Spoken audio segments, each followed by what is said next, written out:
J'ai payé 325 000 € pour sauver notre maison familiale. Maman a pleuré. Papa m'a serré dans ses bras. Cela me semblait juste. Le lendemain, ils ont vidé la maison et laissé un mot, n'appelle pas, mais l'acte de propriété était à mon nom. Ils ont tout perdu. Je me gare dans l'allée de ma modeste maison de la banlieue de Lyon, mon corps affaissé par le poids d'une garde de 12 heures aux urgences. 3 arrêts cardiaques, un enfant avec un bras cassé, et un homme qui avait avalé son dentier. Ma blouse d'infirmière empeste l'antiseptique et la sueur. Tout ce que je veux, c'est une douche chaude et 8 heures de sommeil ininterrompu. Le coucher de soleil doré baigne notre rue de banlieue tranquille d'une lumière ambrée. De l'autre côté de la rue, Madame Dubois arrose ses précieux dahlias, levant sa main ridée dans un salut familier. Je lui réponds d'un signe de la main, forçant un sourire fatigué. Quelque chose me chicote en regardant ma maison. Les rideaux. Les rideaux du salon ont disparu des fenêtres. Étrange. Maman les a probablement lavés. Encore. Ces frénésies de nettoyage s'intensifient toujours quand papa fait un nouvel investissement. Je sors de ma vieille Renault, jette mon sac à dos sur mon épaule et marche péniblement jusqu'à l'entrée. Le nain de jardin en pierre que papa a acheté dans un vide-grenier il y a 5 ans arbore toujours son sourire ébréché près des marches. Je sors mes clés de ma poche, déverrouille la porte et entre. L'écho creux de mes pas me glace sur place.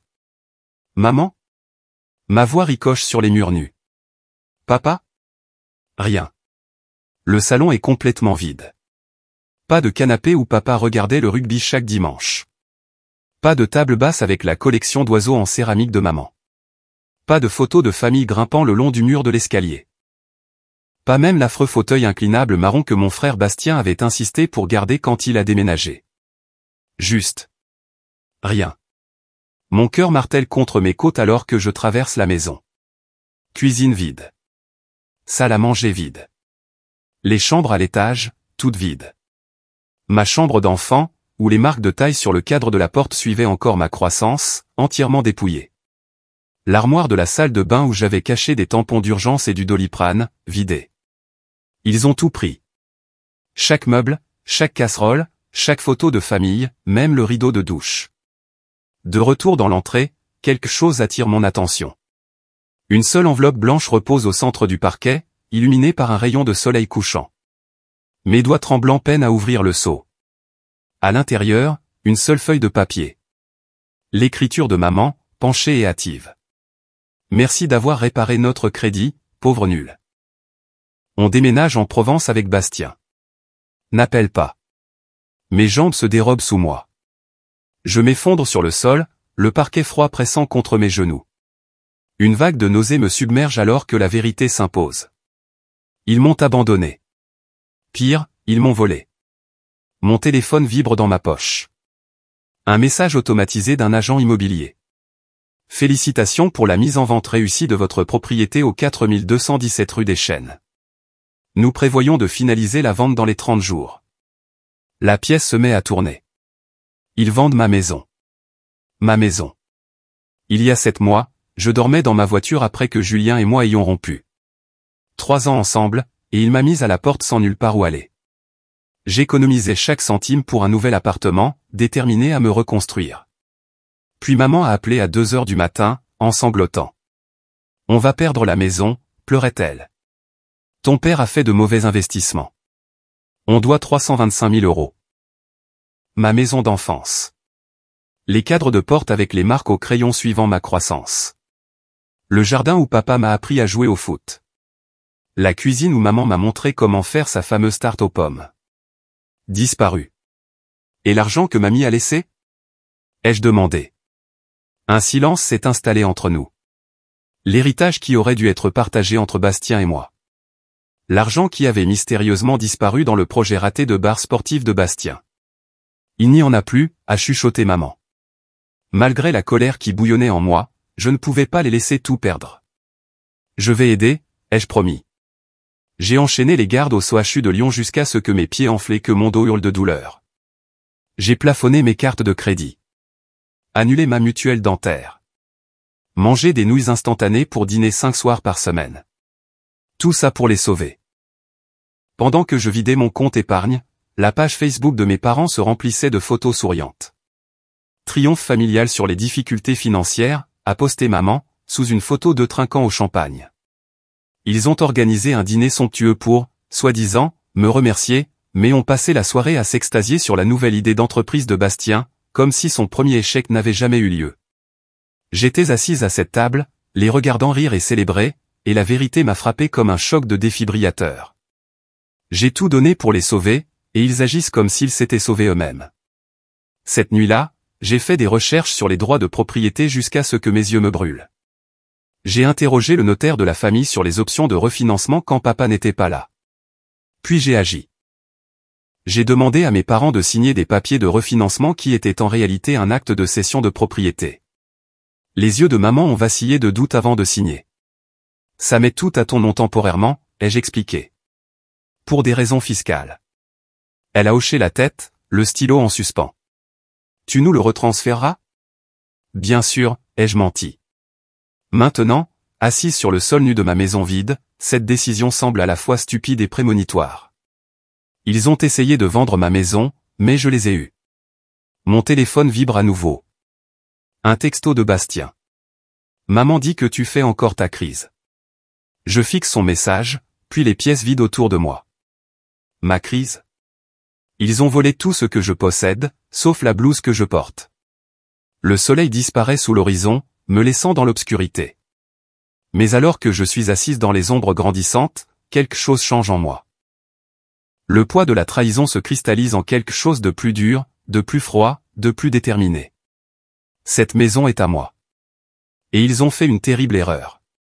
Le lendemain matin, la lumière filtre à travers les fenêtres nues alors que je suis assise en tailleur sur le parquet, entourée de papiers éparpillés. Le sommeil est venu par bribes agitées la nuit dernière, mon esprit tourbillonnant de possibilités tandis que mon corps se recroquevillait inconfortablement sur la banquette arrière de ma Renault. La maison semblait trop vide, trop creuse pour y rester. Mais je suis de retour maintenant, déterminé à comprendre. Je feuillette le courrier ramassé sur le comptoir de la cuisine, des factures adressées à mes parents, des prospectus, et une épaisse enveloppe de l'agence immobilière Bellevue que mon père a dû oublier dans leur départ précipité. Mes doigts tremblent en l'ouvrant. Contrat final et instruction de clôture, lis la lettre de couverture. Mon estomac se noue en parcourant les dates. Le contrat a été signé il y a 3 semaines pendant que je travaillais de nuit, pendant que je leur apportais des courses lors de mes jours de congé, pendant qu'il souriait et me disait que les choses s'amélioraient. Mon téléphone vibre avec une notification Facebook. Ma mère a posté une photo d'elle, de mon père et de Bastien debout devant une modeste maison de plein pied, bras dessus, bras dessous, souriant largement. Nouveau départ en Provence, enfin libre, dit la légende, suivi d'émojis du drapeau provençal. L'horodatage indique il y a 4 heures. Ma gorge se serre alors que je passe à la photo suivante, Bastien tenant un jeu de clés, souriant comme s'il avait gagné au loto. La section des commentaires déborde de félicitations de parents et d'amis de la famille qui n'ont aucune idée de ce qu'ils ont fait. Le contrat de vente entre mes mains raconte toute l'histoire. Prix de vente, 450 000 €. Acompte déjà reçu, 10 000 €. Clôture prévue pour la semaine prochaine, 450 000 €. Près du double de ce que j'ai payé pour sauver cette maison, de l'argent qu'il prévoit de prendre en me laissant sans rien. Espèce de vautour, je murmure, ma voix résonnant dans la pièce vide. J'étale les papiers sur le sol, créant une chronologie de la tromperie. Mon père, autrefois un comptable respecté, a commencé à jouer il y a 5 ans après avoir perdu son poste au cabinet. Les petits paris sont devenus plus gros, les cartes de crédit plafonnées, des prêts contractés sur la maison, son frère, l'oncle Grégoire, le couvrait lors des réunions de famille, balayant les inquiétudes d'un rire, Jacques a juste une mauvaise passe. Ma mère, soucieuse de maintenir l'image de la famille parfaite, a redécoré le salon 3 fois l'année dernière, alors même qu'il s'enfonçait dans la ruine financière. Ses réseaux sociaux restaient une galerie soignée du bonheur familial, chaque publication plus fabriquée que la précédente. Et Bastien, mon estomac se tord en pensant à mon jeune frère, l'enfant chéri qui ne pouvait rien faire de mal. Son projet raté de bar sportif a englouti tout l'héritage de ma grand-mère, mais il est resté en quelque sorte irréprochable. Il cherche juste sa voie, disait ma mère, pendant que je travaillais 60 heures par semaine à l'hôpital. Mon téléphone vibre à nouveau. Un texto de Manon, la petite amie de Bastien depuis 2 ans. C'est vrai que tu es SDF maintenant? Bastien dit que tu dramatises à propos du déménagement. Avant que je puisse répondre, un autre texto arrive, celui-ci de Sophie, ma collègue des urgences. J'ai entendu ce qui s'est passé, ma chambre d'amis est à toi si tu en as besoin, pas de pression pour partir non plus. La gentillesse me prend au dépourvu, faisant monter des larmes inattendues. On frappe à la porte d'entrée. Madame Dubois se tient sur le porche, ses cheveux argentés captant la lumière du matin. Elle tient une petite boîte dans ses mains burinées. Je les ai vus charger le camion à minuit, dit-elle, sa voix basse de désapprobation. Ils ont dit à tout le monde que tu avais approuvé la vente, que tu les rejoignais en Provence le mois prochain.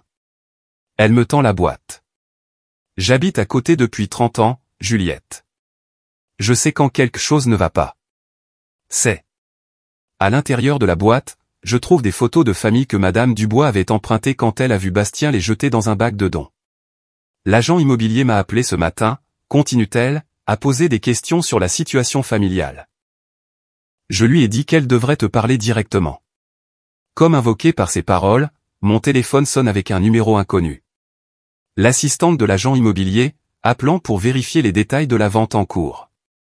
Il semble y avoir une divergence avec le titre de propriété, explique-t-elle, sa voix professionnellement neutre. La propriété a été transférée uniquement à Juliette Lefebvre, il y a 7 mois. Les vendeurs actuels ne sont pas inscrits sur l'acte. Un poids s'envole de ma poitrine alors que je la remercie et termine l'appel. L'acte de cession a fonctionné.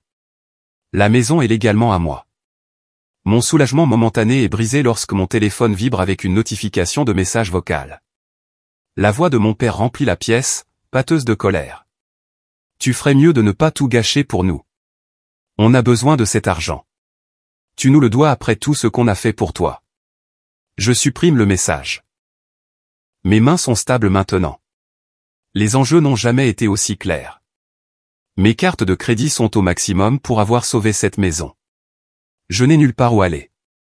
S'il conteste l'acte de cession, je pourrais tout perdre. Sans logement stable, mon poste à l'hôpital pourrait être compromis, la présence et l'apparence comptent dans le domaine de la santé. L'agent immobilier rappelle 1 heure plus tard, son ton nettement plus froid que celui de son assistante. Mademoiselle Lefebvre, nous avons terminé la recherche de titre. La vente ne peut pas avoir lieu sans votre autorisation en tant que propriétaire légal. Nous avons gelé la transaction en attente de clarification. Merci, je réponds, surprise par le calme dans ma voix. Ce soir-là, Sophie arrive avec un matelas pneumatique, un sac de plats à emporter et une étreinte féroce. Juste le temps que tu te remettes sur pied, dit-elle, en m'aidant à gonfler le matelas dans ce qui était ma chambre. La nuit tombée, je reste éveillé à fixer le plafond. La maison craque et s'installe autour de moi, des sons familiers de l'enfance qui semblent maintenant différents. Ce vide, cette trahison, ça devrait me briser. Au lieu de cela, je sens quelque chose durcir à l'intérieur, comme du béton qui prend. Ils voulaient vendre ma maison et disparaître avec l'argent, mais je les ai eus. Demain, je commence à reconstruire. Pas seulement les meubles et les installations, mais les limites qui auraient dû être en place il y a des années. Je ferme les yeux, étonnamment en paix dans ma maison vide. Elle est à moi maintenant. Vraiment à moi. Et ils ont fait une terrible erreur. 1 semaine plus tard, mon téléphone sonne pour la 8e fois aujourd'hui. Bastien encore. J'envisage de le mettre en silencieux, mais quelque chose me pousse à regarder. Maman fait des crises d'angoisse à cause de toi. Règle ça, maintenant. Je jette mon téléphone sur le matelas pneumatique où je dors depuis 1 semaine. Il y a 3 jours, c'était, la tension de papa est montée en flèche. Hier, tu déchires cette famille. Le goutte à goutte constant de la culpabilité est devenu un bruit de fond. La sonnette retentit. À travers le Judas, j'aperçois le crâne dégarni et le sourire forcé de l'oncle Grégoire. Sa berline est garée dans mon allée, moteur tournant comme s'il s'attendait à ce que ce soit rapide. Juliette, ma chérie, crie-t-il à travers la porte. Je veux juste te faire entendre raison. Je ne réponds pas. Après 10 minutes de coups de plus en plus agités, il laisse une carte de visite coincée dans le cadre de la porte avec une note. Tes parents t'ont mieux élevé que ça. Plus tard, en parcourant Facebook, mon estomac se serre. La dernière publication de maman a 57 commentaires. Prions pour les parents qui ont affaire à des enfants ingrats. Les problèmes de santé mentale peuvent déchirer les familles. Veuillez respecter notre vie privée pendant cette période difficile. Les commentaires vont de la sympathie à la suspicion. Reste forte, Diane, de la part de ses amis du club de lecture. Qu'est-il arrivé avec Juliette? De la part de gens qui me connaissent vraiment. Mon doigt survole le bouton de réponse, mais je ferme l'application à la place. Ils ont contrôlé le récit toute ma vie. Plus maintenant. Le lendemain matin, la lumière du soleil traverse la fenêtre de ma chambre alors que je prépare mes vêtements. Pas une blouse aujourd'hui. Un chemisier blanc impeccable, un pantalon de tailleur bleu marine et les boucles d'oreilles en perles que ma grand-mère m'a laissées. Professionnel. Autoritaire. Le miroir reflète quelqu'un que je reconnais à peine. Les épaules en arrière, le menton levé, les yeux clairs et déterminés. Le bureau du notaire sent le papier de photocopie et le café. Les yeux de la réceptionniste s'écarquillent légèrement quand je donne mon nom. Mademoiselle Lefebvre? Nous ne vous attendions pas avant 10 heures. Je préfère être en avance. Ma voix semble plus assurée que je ne le suis. Maître Bernard, le notaire, me serre fermement la main. Les murs de son bureau sont tapissés de photos de famille et de trophées de pêche. J'ai examiné votre dossier, dit-il en désignant le dossier sur son bureau. L'acte de cession de propriété est en ordre. Vos registres de paiement sont remarquablement bien organisés.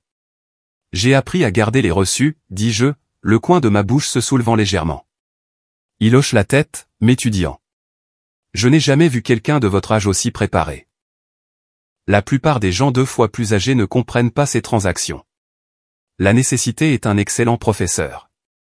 Son imprimante vrombit, produisant le document pour lequel je me suis battu. Ceci le confirme, mademoiselle Lefebvre. Vous êtes maintenant la propriétaire légale en titre. La tentative de vente a été annulée. Le bout de mes doigts picote en touchant le papier. À moi. Vraiment à moi. Maître Bernard s'éclaircit la gorge. Vos parents ont demandé une conférence téléphonique. Ils sont assez insistants. J'imagine bien. Le haut-parleur grésille. La voix de papa remplit la pièce, déjà au milieu d'une phrase. Point complètement déraisonnable. Nous l'avons élevé, mis un toit sur sa tête pendant des années. Monsieur Lefebvre, l'interrompt maître Bernard. J'ai votre fille ici avec moi. Nous sommes sur haut-parleur. Un moment de silence surpris. Puis la voix de maman, tremblante d'une vulnérabilité étudiée. Juliette, ma chérie. Comment as-tu pu nous faire ça? Après tout ce que nous avons sacrifié. Madame Lefebvre, intervient maître Bernard. Les documents sont très clairs. Votre fille a payé 325 000 € pour éviter la saisie de la propriété. Vous et votre mari avez signé un acte de cession de propriété transférant la propriété. Elle nous a trompés. La voix de papa monte. Elle a dit que c'était des papiers de refinancement. L'acte est clairement intitulé « Monsieur ». Il porte vos signatures notariées. C'est absurde, nous allons porter plainte. Pour quel motif, papa? Ma voix me surprend moi-même. Calme, presque douce. La maison est à moi. La vente est annulée. Et vous m'avez laissé avec rien d'autre que des murs. Maman se met à pleurer. La bande-son familière de mon enfance chaque fois qu'elle n'obtenait pas ce qu'elle voulait. Mais maître Bernard me glisse simplement une boîte de mouchoirs, imperturbable par les sons provenant du haut-parleur. Cette conversation est terminée, dis-je en appuyant sur le bouton de fin d'appel. En marchant dans le couloir de l'hôpital ce soir-là, Sophie me rejoint. La cavalerie arrive à 6 heures, dit-elle. Michel de la radiologie a une camionnette. Emma apporte son vieux canapé. J'ai des fournitures de cuisine. Ma gorge se serre. Vous n'êtes pas obligé de. Essaie de nous en empêcher, dit-elle en me heurtant l'épaule. Au coucher du soleil, mon salon a des meubles. Pas des pièces assorties d'une salle d'exposition, mais un méli-mélo de dons. Un canapé vert forêt, une table basse rayée, des chaises de salle à manger dépareillées, plus que ce que j'avais hier. Madame Dubois apparaît à ma porte avec une boîte en carton. Je les avais empruntées pour les mettre en sécurité, explique-t-elle, révélant des photos de famille encadrées. Quand je les ai vues tout chargées, je savais que quelque chose n'allait pas. Plus tard, mon téléphone sonne avec un numéro inconnu. La voix de Manon passe, basse et urgente. J'ai quitté Bastien, dit-elle sans préambule. Ils ont planifié ça pendant des mois, Juliette. Bastien m'a montré des textos de l'hiver dernier. Je ne peux pas rester avec lui en sachant ce qu'ils t'ont fait. Je m'affale sur mon nouveau vieux canapé. Tu vas bien? Ne devrais-je pas te demander ça? Elle rit, un son creux. Je reste chez ma sœur. Écoute, j'ai sauvegardé certains de ces textos. Je te les transférerai. Le docteur Martin m'interpelle entre deux patients le lendemain. J'ai approuvé votre demande de garde supplémentaire, dit-il. Les primes de jours fériés devraient aider à reconstituer votre pécule. Merci, je parviens à dire, retenant des larmes inattendues. Après le travail, je vais au magasin de bricolage et j'achète de nouvelles serrures. Le clic métallique du pen dormant s'enclenchant sonne comme une victoire. L'installation du système de sécurité prend 3 heures. Des caméras couvrant chaque entrée. Des détecteurs de mouvement. Un panneau près de la porte de ma chambre. Dans l'ancienne chambre de Bastien, je passe un rouleau de peinture vert d'eau sur les posters de basket qu'il n'a jamais pris la peine d'enlever. La couleur me rappelle la côte bretonne, où j'allais seul pour réfléchir pendant mes études d'infirmière. À chaque coup de rouleau, je reconquiers 1 centimètre d'espace. La dernière tâche est la plus difficile. Le portrait de mariage de mes parents est accroché au-dessus de la cheminée depuis toujours. Je le retire avec précaution, enveloppant le cadre dans un vieux t-shirt avant de le placer dans le grenier. À sa place, j'accroche une photographie de l'horizon de Lyon à l'aube, la vue que je vois en rentrant après les gardes de nuit. Le début de quelque chose de nouveau. En reculant, j'examine ma maison. Plus vide. Pas volée. La mienne. Mon téléphone vibre avec un autre texto de Bastien. Je le supprime sans le lire, et j'éteins les lumières, montant les escaliers jusqu'à ma chambre. Pour la première fois depuis des semaines, je vais dormir sans rêver de pièces vides et d'avenir volé. Mon téléphone vibre à 3 heures du matin. Je l'ignore, mais quelques secondes plus tard, il vibre à nouveau. Et encore. Les notifications s'accumulent comme des feuilles d'automne, textos, messages vocaux, alertes Facebook. Je plisse les yeux devant l'écran. Ma chambre est encore sombre, à l'exception de la lueur bleue et crue. Le nom de maman domine mes notifications. Je m'assois, le dos contre la tête de lit, et j'appuie sur le message le plus récent. L'hôtel première classe coûte 89 € la nuit. On ne peut pas se permettre ça beaucoup plus longtemps. Ton père est hors de lui. Je parcours les messages précédents. Des plaintes sur la chaleur provençale. Les matelas grumeleux du motel. Les personnages suspects qui traînent sur le parking. Pas un mot sur le fait de m'avoir laissé avec rien d'autre que des murs. L'ironie me ferait presque rire. Presque. Le rêve d'une villa en Provence financée par ma maison vide s'est heurté à la réalité. Les 450 000 € qu'ils attendaient n'arriveront jamais. Et leur bagage fait à la hâte se trouve maintenant dans une chambre de motel bon marché avec des brûlures de cigarettes sur la moquette. Mon ordinateur portable est sur ma table de chevet. J'ouvre Facebook. Maman vient de poster une photo de coucher de soleil. On prend le temps d'explorer la Provence avant d'acheter la maison de nos rêves. Famille bénie. Nouveau départ. Les commentaires débordent d'encouragements joyeux de parents éloignés et d'amis de la paroisse qui n'ont aucune idée de ce qui s'est réellement passé. 12 personnes ont déjà aimé. Le profil de Bastien raconte une autre histoire. Ses statuts sont passés de projets enthousiastes à des plaintes à peine voilées. Marché du travail plus difficile que prévu. Quelqu'un connaît quelqu'un qui recrute à Marseille? Je ferme l'ordinateur portable sans répondre à aucun message. Qu'ils marinent dans les conséquences qu'ils ont créées. La lumière du matin filtre à travers mes nouveaux rideaux alors que je me prépare pour ma garde. Je suis resté soigneusement silencieuse en ligne depuis leur départ. Regardant leur récit s'effilocher sans mon interférence. Aujourd'hui, c'est différent. Aujourd'hui, je suis prête. Je pose mon téléphone contre le comptoir de la cuisine et prends un selfie en blouse. Debout fièrement devant le mur du salon fraîchement peint. La légende vient facilement. Certaines choses méritées ne peuvent jamais être enlevées.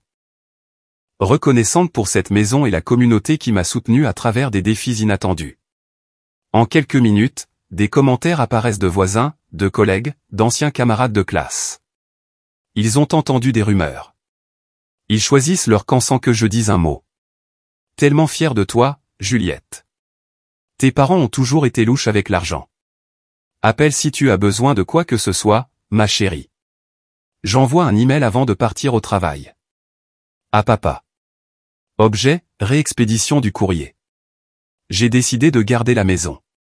Veuillez me communiquer votre nouvelle adresse pour tout courrier restant. Juliette. Court, simple, final. Quand je rentre de ma garde 8 heures plus tard, mon téléphone contient un texto de Manon.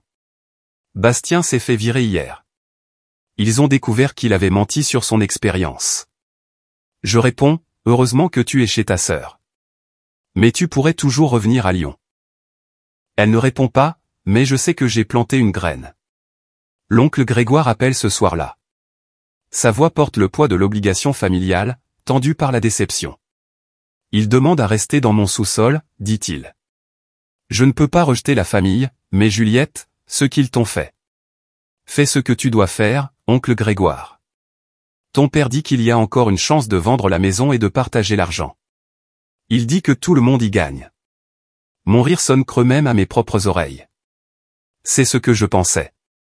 Son soupir traverse les régions. Ta mère a appelé tout le monde de l'ancien quartier. Les gens commencent à poser des questions. Leur image de famille parfaite s'effrite brique par brique. À Lyon. En Provence. Partout. Plus tard dans la nuit, le message vocal en larmes de maman remplit ma cuisine alors que je coupe des légumes pour le dîner. Ma puce, s'il te plaît. On a fait une terrible erreur. On a juste besoin de rentrer à la maison. Ton père ne dort plus. Bastien nous reproche tout. S'il te plaît, rappelle. Je le supprime et continue de couper. L'email de papa arrive ensuite. On pourrait partager les profits 50-50e si tu vends maintenant. Le marché est porteur. Sois raisonnable, Juliette. Le texto de Bastien est moins diplomatique. Tu as détruit cette famille. Je me tiens à la fenêtre de ma cuisine, regardant les étoiles apparaître au-dessus de mon jardin. Le jardin où papa m'a appris à taper dans un ballon. Le jardin où maman plantait des tulipes chaque printemps. Le jardin que je tondais chaque samedi pour gagner mon argent de poche. Mes doigts tapent une réponse à Bastien.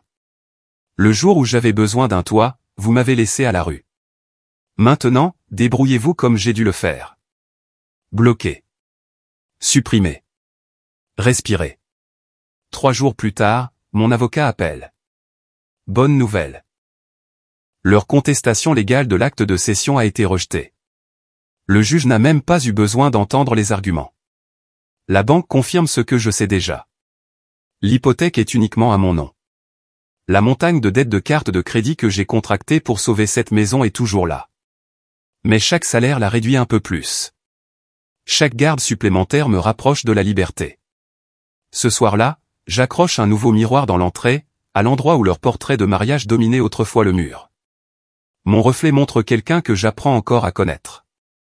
Une femme qui a cessé de s'immoler par le feu pour garder les autres au chaud. La maison semble différente maintenant. Plus petite, sans leurs attentes démesurées. Plus grande, avec des possibilités qui n'appartiennent qu'à moi. Mon sacrifice financier a été énorme, mais il m'a sauvé d'une vie d'exploitation. Certaines leçons coûtent tout mais vous apprennent ce que vous valez vraiment. Et dans mon cas, c'est exactement le prix de cette maison. 1 mois plus tard, la pluie martèle mes fenêtres comme de petits points exigeants d'entrée. Octobre à Lyon apporte des orages qui emportent la chaleur persistante de l'été et exposent la réalité nue. Je suis recroquevillé sur mon nouveau canapé, une modeste trouvaille d'occasion que Sophie m'a aidé à monter le week-end dernier, en train de réviser des dossiers de patients quand des phares balaient le mur de mon salon. Une portière de voiture claque. Puis une autre. Une troisième. Mon estomac se serre. Je reconnais ses pas sur l'allée avant même que la sonnette ne retentisse. L'application de la caméra de sécurité sur mon téléphone confirme ce que mon corps avait déjà senti. Mes parents et Bastien, blottis sous un seul parapluie sur mon porche, leurs visages tirés et désespérés. J'envisage de ne pas répondre. Les laisser sous la pluie comme je suis resté dans une maison vide il y a 3 mois. Mais ce n'est pas qui je suis. Plus maintenant. Quand j'ouvre la porte, maman s'avance la première, son mascara traçant des rivières sombres sur ses joues. Juliette. Dieu merci. On n'a nulle part où aller. Papa a l'air plus petit, ses épaules voûtées sous la pluie battante. La situation en Provence. Ça n'a pas marché. Bastien les bouscule tous les deux, l'eau de sa veste en cuir goûtant sur mon parquet fraîchement rénové. Tu dois réparer ce que tu as cassé, lance-t-il. Ils ont dû vendre leur voiture juste pour revenir ici.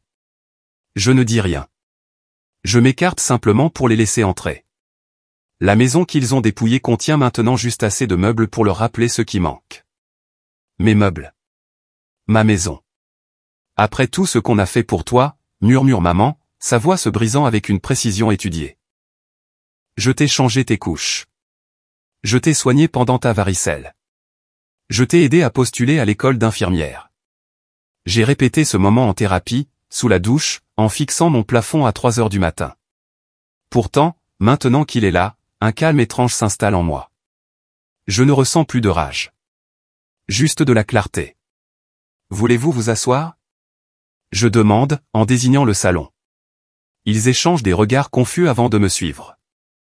Les yeux de papa se tournent vers le manteau de la cheminée, où leur portrait de mariage était autrefois accroché. À sa place se trouve une copie encadrée de mon diplôme d'infirmière. Quand j'avais 16 ans, je commence, perché sur le bord de mon fauteuil. J'ai accidenté la voiture de papa. Vous vous souvenez? Vous m'avez privé de sortie pendant 3 mois et m'avez fait travailler à l'entrepôt de l'oncle Grégoire pour payer les réparations. Papa fronce les sourcils. Qu'est-ce que ça a à voir avec? Vous m'avez appris ce qu'étaient les conséquences, je continue. La responsabilité. Le paiement de mes dettes. J'attrape le dossier sur ma table basse. Alors j'ai gardé une trace des miennes. Et des vôtres. J'ouvre le dossier et sors une pile de relevés bancaires, soigneusement surlignés en jaune. 78 000 euros. C'est ce que j'ai payé pour l'hypothèque et les impôts fonciers en 7 mois. Je les pose sur la table. Plus 23 000 euros de dette de carte de crédit que j'ai contractée pour garder ce toit au-dessus de vos têtes. La main de maman vole à sa gorge. Juliette, on n'a jamais demandé. Ensuite, je sors mon téléphone et j'ouvre Facebook. Pendant que je mangeais des nouilles instantanées 5 soirs par semaine, vous postiez ça. Je fais défiler leurs photos souriantes de Provence. Les dîners au restaurant de grillade. Les virées shopping. La visite du vignoble. Des choix budgétaires intéressants pour une famille en crise financière. Bastien se tortille mal à l'aise. Les réseaux sociaux, ce n'est pas la vraie vie. Non. J'extrais la note manuscrite d'une pochette de protection, maintenant encadrée par un professionnel. C'est assez réel, ça? Merci d'avoir réparé notre crédit, pauvre nul. On déménage en Provence avec Bastien. N'appelle pas. Ma voix ne tremble pas. L'écriture de maman. Le sentiment de papa.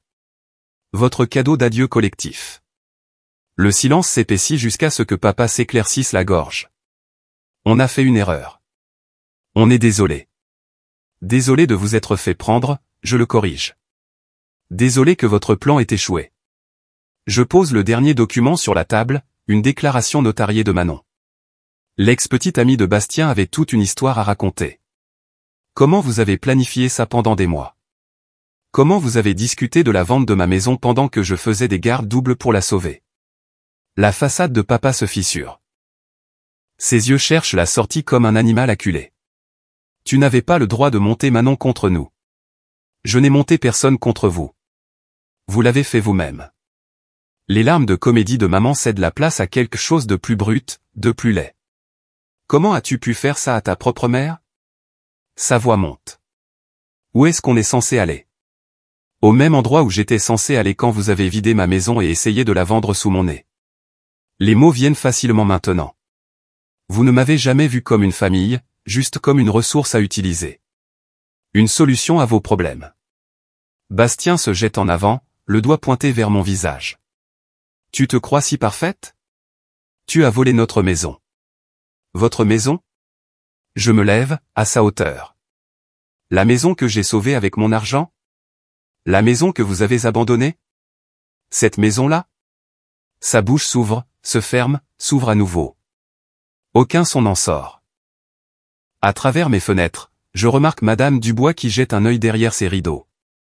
2 maisons plus loin, la famille Martin a interrompu sa promenade du soir avec le chien pour regarder le drame se dérouler. La honte de ma famille est maintenant aussi publique que leur trahison. Vous pouvez rester à l'hôtel Ibis Budget sur le boulevard périphérique, dis-je doucement. J'ai arrangé pour 3 nuits, payées d'avance. Après ça, vous êtes livré à vous-même. 3 nuits? La voix de maman se brise. Qu'est-ce qu'on est censé faire après? Je me dirige vers la porte et l'ouvre. La pluie s'est calmée en un léger crachin. Débrouillez-vous, comme j'ai dû le faire. Un par un, ils défilent devant moi. Papa s'arrête sur le seuil, son parfum familier se mêlant à l'odeur de la terre mouillée. On est toujours tes parents, Juliette. La biologie ne fait pas une famille, je réponds. Les actions, si. Je ferme fermement la porte derrière eux et enclenche le système de sécurité. Le bip électronique résonne dans mon espace reconquis. À travers la fenêtre, je les regarde s'éloigner sur l'allée, dépassant le nain de jardin au sourire ébréché. Je ne les ai pas détruits, je murmure à la pièce vide. Ils se sont détruits eux-mêmes. J'ai juste arrêté de les sauver. Le poids que je portais depuis si longtemps glisse de mes épaules comme de l'eau. Je me retourne vers ma maison, modeste, incomplète, mais indubitablement mienne. Dehors, les nuages d'orage se déchirent, révélant une seule étoile dans le ciel crépusculaire. La première chose claire que je vois depuis des mois. Le soleil du matin réchauffe mon visage alors que je suis agenouillé dans la terre fraîchement retournée. 1 an plus tard, et mes mains se souviennent encore du vide de cette maison. Maintenant, elle plante des semis dans la terre où le barbecue négligé de papa rouillait autrefois. Des soucis, des ignas et des cosmos, des fleurs vives et résilientes qui reviennent saison après saison. Ça pousse bien, lance Madame Dubois par-dessus la clôture. Plus seulement une voisine qui arrose des dahlias, mais une amie qui apporte du pain fait maison le dimanche et écoute mes histoires sans jugement. Tu devrais voir à l'intérieur, je réponds en époussetant la terre de mes genoux. L'atelier de poterie est enfin terminé.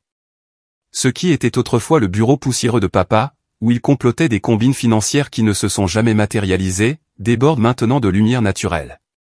Des tables éclaboussées d'argile tiennent des tasses et des bols à moitié finis. Mes doigts trouvent la paix en façonnant quelque chose à partir de rien. La chambre d'amis à l'étage est prête pour Lucia, l'étudiante infirmière que je supervise. Sa situation reflète la mienne il y a des années, talentueuse, mais noyée sous les obligations familiales. La différence? Elle aura quelqu'un pour la soutenir cette fois. Le docteur Martin dit que le mentorat fait partie de ma guérison. En thérapie, j'ai appris à nommer ce qui s'est passé. Abus financier. Les mots restent parfois coincés dans ma gorge, mais chaque semaine ils viennent plus facilement. La famille n'est pas toujours celle qui vous a élevé, m'a-t-elle rappelé la dernière session. Parfois, c'est celle qui vous aide à vous élever vous-même. Le groupe de soutien que j'anime au CHU de Lyon acquiesce en signe de reconnaissance quand je partage cela. 8 autres survivantes. Toutes apprenant à démêler l'amour de l'exploitation. Quand une nouvelle membre murmure, mais c'est leur famille, je ne tressaille plus. Manon envoie des textos de temps en temps à propos de Bastien. Des petits boulots. Des appartements partagés avec des colocataires. Mes parents se sont séparés il y a 6 mois. Maman dans le sous-sol de l'oncle Grégoire. Papa dans un studio. Le rêve provençal s'est dissous comme du sucre sous la pluie. Je ne ressens rien en lisant ces nouvelles. Pas de satisfaction. Pas de colère. Juste une distance paisible. Comme regarder les vagues depuis un rivage que je n'ai plus besoin de rejoindre à la nage. La sonnette retentit. Sophie arrive la première pour la pendaison de crémaillère, les bras chargés de cidre pétillant et d'assiettes en carton. Cet endroit est incroyable, dit-elle, admirant les murs maintenant couverts d'œuvres d'art locales. Le parquet rénové. Les étagères remplies de revues infirmières et de livres de poterie. Les invités affluent tout au long de l'après-midi. Ma famille choisie. Madame Dubois apporte sa fameuse tarte aux myrtilles. Des collègues des urgences. Des amis du cours de poterie. La maison se remplit de rire là où autrefois mes pas résonnaient contre des murs nus. Sophie lève son verre alors que le coucher du soleil peint la salle à manger en or. À Juliette, qui nous a toutes appris ce qu'est la vraie force. Plus tard, quand tout le monde est parti, je m'assois avec l'album photo que j'ai enfin ouvert. Des photos de ma maison d'enfance, maintenant arrangées selon mes termes. Maman et papa sourient derrière une vitre, figés dans un temps avant que la trahison ne nous déchire. La photo de diplôme de Bastien. Toutes exposées non comme des blessures mais comme des chapitres d'une histoire plus longue. Parfois, La chose la plus aimante que vous puissiez faire est d'arrêter de secourir ceux qui vous blessent à plusieurs reprises. Les limites les plus dures protègent les cœurs les plus tendres. Sur la balancelle du porche, je regarde les lucioles clignoter dans le crépuscule naissant. Le poids des clés de la maison dans ma paume semble juste. Mérité. Le jardin que j'ai planté fleurira au printemps prochain et au printemps suivant. Les racines poussent plus profondément que quiconque ne le voit. C'est ma maison, reconquise, renouvelée, et enfin en paix.